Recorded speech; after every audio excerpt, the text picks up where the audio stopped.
вчера, когда мы нашли это место, которое называется Райский сад, несмотря на то, что было уже около полуночи, турки и романтики приезжали на машинах со своими дамами сердца и просто с компанией друзей, дабы с высоты лицезреть красоту ночной Сапанджи.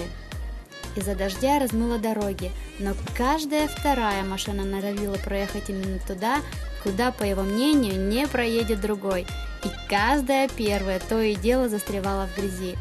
Кого-то это веселило, и они смеялись, и все толпой толкали авто, кто-то тихонечко просил помощи у соседей, один раз даже эвакуатор вызывали. В общем, ночка была еще та, и Сережа уснул только под утро, когда звуки романтики утихли. Я же провалилась в сон сразу, как только голова коснулась подушки. В этом мне равных нет. И вот сейчас мы заезжаем на нашей Ладе Гранта в Стамбул, в один из крупнейших городов мира. Осознание того, где мы были, придет только дома, спустя пару недель после окончания путешествия. А пока, построив дорогу прямиком на мечеть Айя София, мы оказываемся в самой гуще потока стамбульской жизни. С округленными глазами, молча пытаясь впитать в себя все, что видим, подъезжаем к площади Султан Ахмед. Ставим машину на обочине рядом с другими, берем необходимое и только собираемся уйти. Дядька на турецком объясняет, что машину заберет эвакуатор. Он же подсказывает, что в 30 метрах есть платная парковка, где, оказывается, мест нет, и в следующей парковке тоже.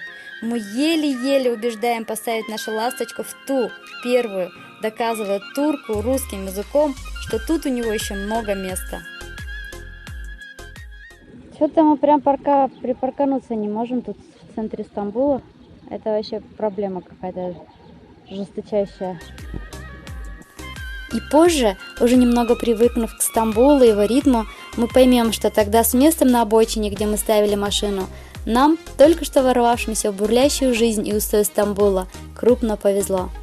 Это и были, похоже, распростертые объятия Турции, потому что такого в Стамбуле мы не видели больше нигде, сколько бы ни искали позже и на следующий день, как и за 2 дня не видели ни одного эвакуатора.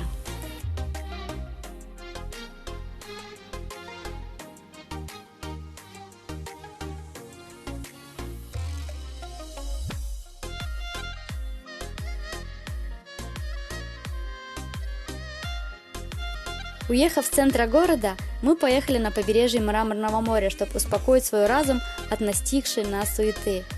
Но Наиль отправляет геолокацию проверенного ресторана, и через полчаса мы снова оказываемся в районе Фатих, откуда только что уносили ноги. Мы встречаем Наиля и теперь уже втроем ищем парковку. Это занимает у нас 2 часа. Оставляем машину в малюсенькой, забитой до отказа парковке, оставляем ключи от машины, что оказывается обычным делом в Стамбуле, и только спустя целых 4 часа, голодные, уставшие, но наполненные эмоциями, оказываемся в том проверенном ресторане.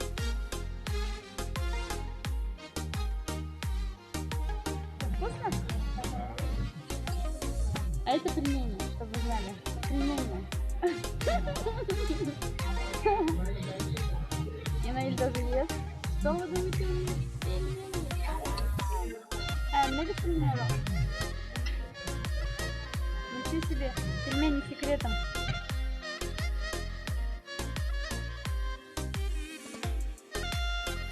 С Наилем мы встретились в Османе на Сабантуе. До этого видели всего 1 раз в жизни, 10 лет назад в Казани. И вот наши пути пересеклись в Турции, где он жил уже больше 2 лет.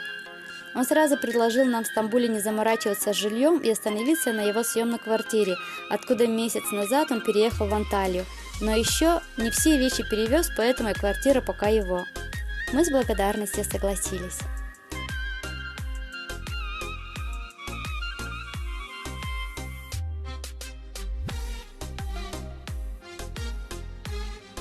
Bakalım balık tutuyorlar herhalde bu arada.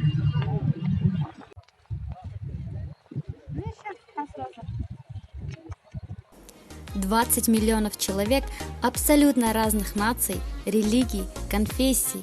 Вообще, я первый раз в таком городе, в котором пересекаются и даже переплетаются столько культур, рас, языков, все человечество планеты в одной точке.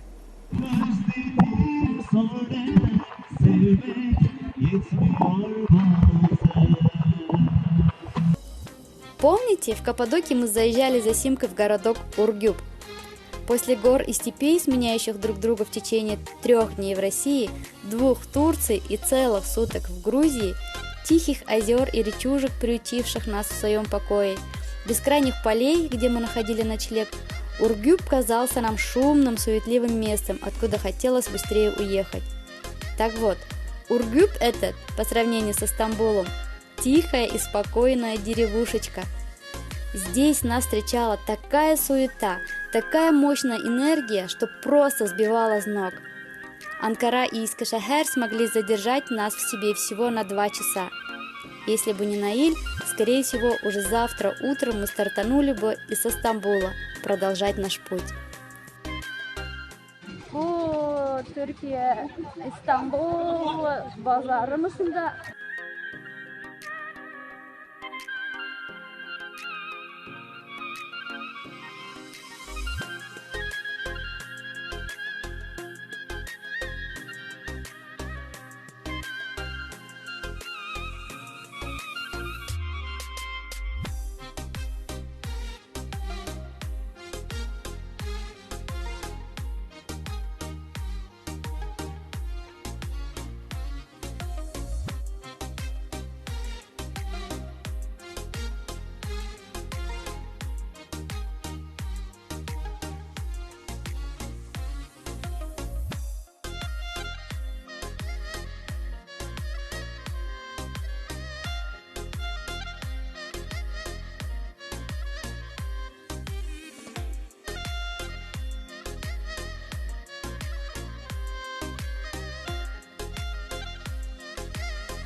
Словно оазис посреди Сахары, в центре шумного и суетливого Стамбула, покоряя своим спокойствием, расположился фонд исследований тюркского мира.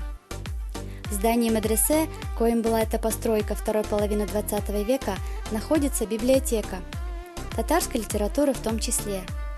На полке среди книг нашла одну, в которую вошли и мои стихи тоже. Наиль же с самого первого дня и все наше пребывание в Турции ругал меня за то, что не привезла сборники моих стихов. По возвращении домой отправила их по почте.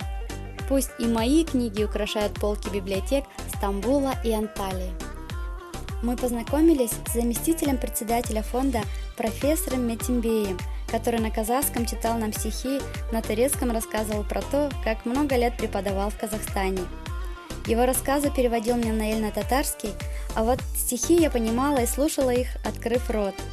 Бывают же такие люди, долго восхищалась я, выйдя оттуда абсолютно окрыленной и вдохновленной Метимбеем. Рядом с такими людьми хочется быть, слушать, вдыхать и впитывать их чистую лучезарную энергию. Кажется, что чем дольше ты находишься в их компании, тем больше ты становишься похожими на них, и тебе передается их талант, ум и мудрость. Мы оставили машину на территории фонда и пошли гулять.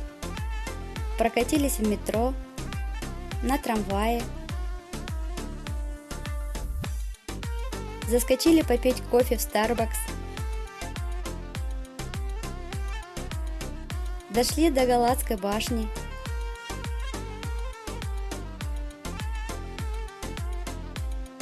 заходили в магазинчики с музыкальными инструментами,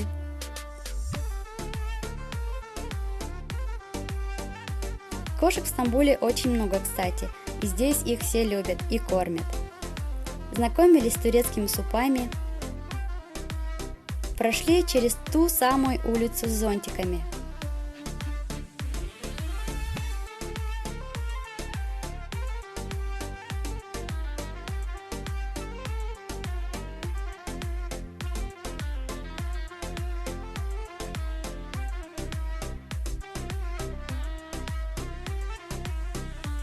Дошли до Галата-порта.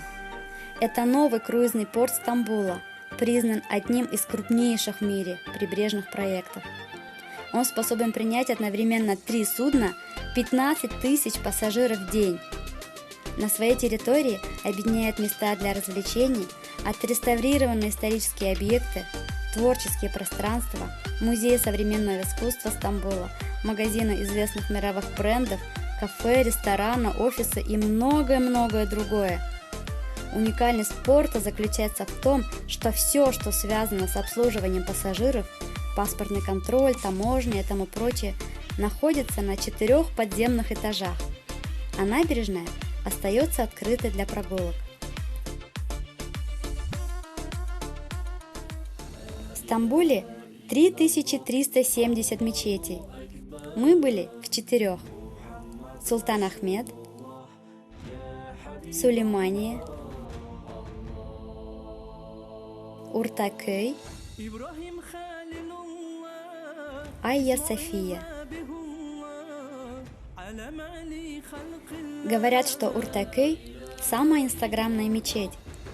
Очень светлая и тихая внутри и облепленная туристами снаружи, она расположена на самом берегу Босфора. Из окон видна немыслимо прекрасная лазурь пролива и белоснежные лайнеры. Мне там было очень спокойно и очень красиво. У Айвазовского есть картина с изображением мечети Уртакөй, написанная в 1846 году. За 100 с лишним лет изменилось многое, но все то же изящество мечети, возвышающееся на берегу, изобилие кофеин вокруг и уличные музыканты, которые собирают множество туристов.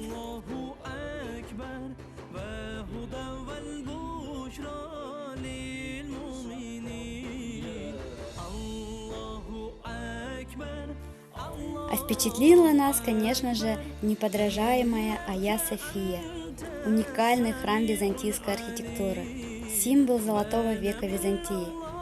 Построенная в 537 году, она целых 1000 лет была православным собором, 500 лет главной мечетью и еще 86 музеем. Святыня с 1500-летней историей полна тайн и загадок. 15 веков она поражает своими масштабами и величественной красотой. Главный вход, императорские ворота, по преданию сделаны из остатков Ноева ковчега. Я-то думаю, что мне их охрана потрогать не разрешает. Сфотографировала специально, чтобы потом найти информацию и порадоваться, что трогала эту дверь.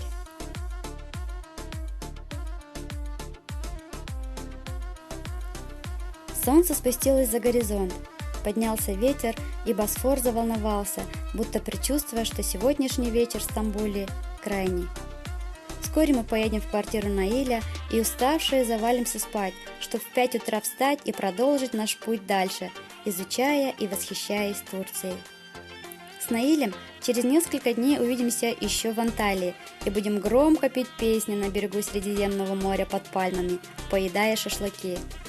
Но в наших сердцах Стамбул всегда будет ассоциироваться с ним, человеком, который показал нам красоту великого города, и каждый раз преисполняться огромной благодарностью.